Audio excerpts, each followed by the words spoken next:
Hey, what's up guys? James of Breachers Customs. We're gonna do a two-part video. Part one is going to be cleaning your lower.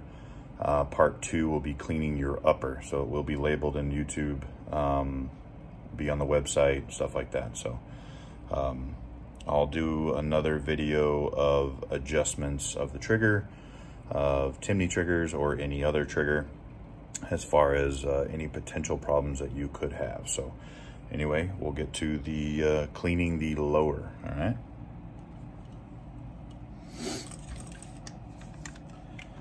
So this is a Breachers AR9. This one is a custom one that we had Cerakoted in blue geocam for a retired police officer. This one is going to run suppressed, so it has a cherry bomb on it, SLR handguard. This is a New Frontier upper, Breachers lower, made by New Frontier, no big deal. Maxim CQB brace and that Fab Defense folding grip. So first off, you're going to check, make sure there's no mag in it. Then you're going to look inside the chamber, inside the barrel, and make sure there's no round in it. Then you let your bolt forward. You're gonna have to extend your brace if it is a Maxim or an MVB or any one that interferes with the takedown pin. So then you're going to push your rear takedown pin in, and then you're going to push your front takedown pin in. And when you do, you can see here they popped up. So if I do that, I'm going to push this one just like that, and this one here, push that back out so you can see it go out a little bit. So I'm going to pull my rear takedown pin out, and I'm going to pull my front takedown pin out. Then I'm going to hold it like this and separate these two. Okay. There is a little bit of tension on your buffer. That's good because you don't want a gap there, because you can actually cause bolt bounce and cause feeding issues. So with that being just a hair forward, it's not a bad thing. All right. So this is your upper. All right, we'll go over that in a second video. This is your lower. All right, put your takedown pins back in. Not a big deal to have those in or out. Doesn't matter really when cleaning. So just grab a punch. This here is your ejector. You want to make sure that's nice and tight. If it's loose, then these screws right here hold your ejector in. If we build it, these screws are actually Loctited in with red Loctite. The reason being is because we are going to test the gun for fitment and shooting it, and this does not need to move if it shoots and ejects and functions properly. So we Loctite those in so you don't have to worry about it. You do have a screw right here that is for your mag release. All right, that's typically has some blue Loctite holding that in. Your bolt catch, which is right here. There is another video out there that is on my page for adjusting the last round bolt hold open and bolt catch. You can pay attention to that, watch that if you have problems with the gun not holding the bolt back on last round. There is a threaded bar right here that holds your bolt catch in, that has a little bit of blue Loctite on it as well. These right here are called KNS Precision. They're KNS anti-rotation, anti-walk pins. So what it does is prevents your trigger pins from walking out. It also keeps them from rotating and possibly tearing up the receiver. Yes, there are lots of videos that prove KNS pins aren't the greatest because they can, if you do not lube them, they can bind on the trigger hammer, especially when you do a non-cassette style trigger, a non-drop-in trigger that has a separate hammer from the trigger bar. Those pins were originally designed to rotate.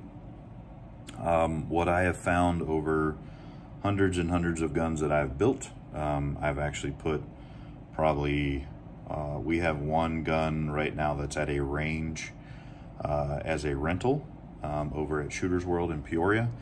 That has a documented 18,000 rounds through the gun, running a ALG combat trigger I have removed these K&S pins. They brought it back to us just for checkout, make sure everything's running good. Measured these pins with a micrometer, measured the trigger bore, and everything was within spec, no measurable wear on the bar. So if you keep these lubed, and they are keeping them lubed, if you keep these trigger pins and the trigger pin and the hammer pin lubed, it won't have a problem. It's lack of maintenance that will cause that pin to bind to your trigger. Now the pin can't rotate, or I should say the hammer can't rotate on the trigger pin or on the K&S pin, and it ends up causing a slow trigger and malfunction. So if you keep these lubed, like I said, I've built hundreds of guns with K&S pins. I haven't been proven wrong yet. On a blowback gun like this, and especially using a drop-in trigger or a cassette style trigger where the trigger actually drops into the housing, it's complete. K&S pins are very important to prevent these from walking out.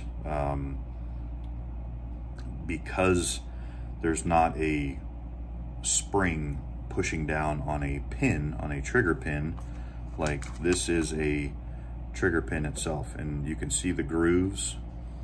When you use a mil-spec style trigger where it has a separate hammer from the trigger bar, those springs that are on there actually help hold that pin in. Can it still come out?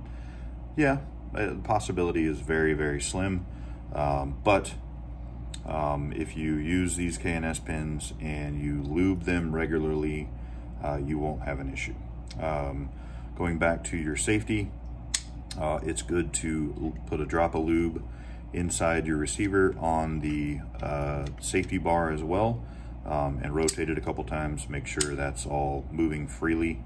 To clean this, you're gonna take it off safe, put it on semi, hold your hammer back, don't just let it fly.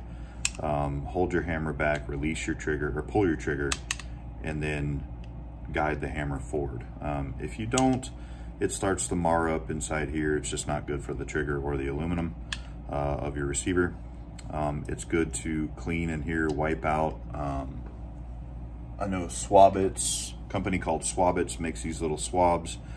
They're like a Q-tip, but it has foam instead of cotton, and that allows you to get in a little bit deeper. They do make finer ones that help with getting into tighter spots. So this is, they make one with a dull point, they make one with a sharp point that allows you to get a lot deeper and wipe out all the crud and crap and shit that's in there. Anyway, back to cleaning, wipe all this stuff out. When you do lube it, put lube on your triggers or your hammer spring. Put some lube down in here where your trigger actually moves, right there. Back down in here is where the pivot is on the trigger shoe. This right here, this black thing might have some polishing marks on it, or a square, or I should say a rectangle mark on it. That is actually from the hammer coming back and hitting that bar. That bar is a good thing. This is a Timney trigger, PCC trigger, so pistol caliber carbine trigger. On a blowback gun, the bolt actually pushes this hammer back violently, and that bar being there actually protects the disconnector from being hit, so it keeps it from possibly breaking. Now, a caveat to that is I've put hundreds of Geissele triggers in, mil-spec triggers in. Other than possibly tuning them just a little bit, which will be another video, I've only ever broken probably 3 or 4 disconnectors in an AR9, and I've built hundreds of AR9s, so many AR9s. So once you got the lube and everything set, cleaned, and then you lube these pins, your ambi safety, you can put a drop of lube on your takedown pins just to keep everything nice and running smooth. You do have your buffer, and you do have a detent pin right here, that retention pin, that if you push that down so this doesn't spring out. I'm going to push down on the buffer. I'm going to push on the takedown pin, or the retention pin, and then pull my buffer out. This is a pistol buffer for a Maxim Defense CQB brace, and then the spring just catches on that little retention pin. Here is your spring. There's not really much to clean in here. If there's some dirt, you know, take a paper towel or something in there and wipe it down. Stick your spring back in. Sometimes it's not a bad idea to push the spring up against the detent or the retention pin, and then guide your buffer in as well, and then you can push that past the retaining pin, and just make sure it moves good. Other than that, that is your lower. You can check function, push this button in, push your brace in, pull it back out. This is that Fab Defense folding grip. You can fold it and make sure it springs back out. Put it back on safe, which you can't with the hammer forward. Push your hammer down, put it on safe, and then you can rotate it back, pull your trigger, make sure it releases. And another good thing to do is when you pull the trigger, keep holding your trigger back, push your hammer back. You'll have to force it. It will click into the disconnector itself, and then release the trigger. Same thing of putting it on safe, okay? So I'm gonna pull the trigger, push the hammer back, and I'm going to release the trigger. When it clicks like that, it's releasing off of the disconnector. Now it's relying on the sear to hold the hammer back. If you have a problem with your lower and your trigger, and let's say you pull the trigger, you're at the range, you pull the trigger, and the hammer gets locked back and it doesn't click like that, so it's a dead trigger. If you can rotate this on safe, then that means the hammer is reset, but the disconnector is actually holding on to the hammer, and there needs to be some adjustments right here on the hammer itself. So what I typically do is I will take a file and I will file this tip just a tiny bit, and a little bit goes a long way. And what it's doing is catching on the disconnector itself right there. So I'm gonna push this hammer back, and you saw the trigger go forward. That means to me it's not catching. So if you pull this hammer, pull the trigger, and you can push this back, and you actually have to force it, and it does click, I'm going to release the trigger and watch the hammer. It moved forward off of the disconnector. Now you're reliant on the sear. So when you do pull the trigger, the sear releases the hammer. So that is one problem on these triggers. Any trigger, period, that if you do have, you can make an adjustment here if the trigger isn't resetting. Another issue is another issue that I've seen with triggers over the past is double fires. Double fire on a trigger is basically your sear engagement down on the bottom of the trigger. Down inside here, there's a little groove on this hammer right down in here that your sear in the trigger housing actually catches. So right now with the trigger pulled, it's going to be caught by the disconnector hook. When you release the trigger, now the sear has to engage on the hammer. So when you pull the trigger, you're actually releasing the sear on the hammer, and that allows it to go forward. So if you do have a problem with double fires and triple fires, the problem is typically in the sear engagement down in the hammer, and is either going to require a new trigger, different trigger, or a modification to that trigger, which needs to be done by a gunsmith or the manufacturer of the trigger. This Timney trigger right here is manufactured by Timney. It is a PCC, or a pistol caliber carbine specific trigger. It is designed to work in 9mm. If you put something like a Geissele or a ALG, which is Geissele's wife's company, if you put any other mil-spec style trigger on it, it's not designed for PCC operations. It will work, I've installed a couple hundred Geissele triggers, and they've all worked well. But this one is designed specifically for PCCs with that disconnector protection. So anyway, 15 minutes I think is long enough for going over your lower receiver.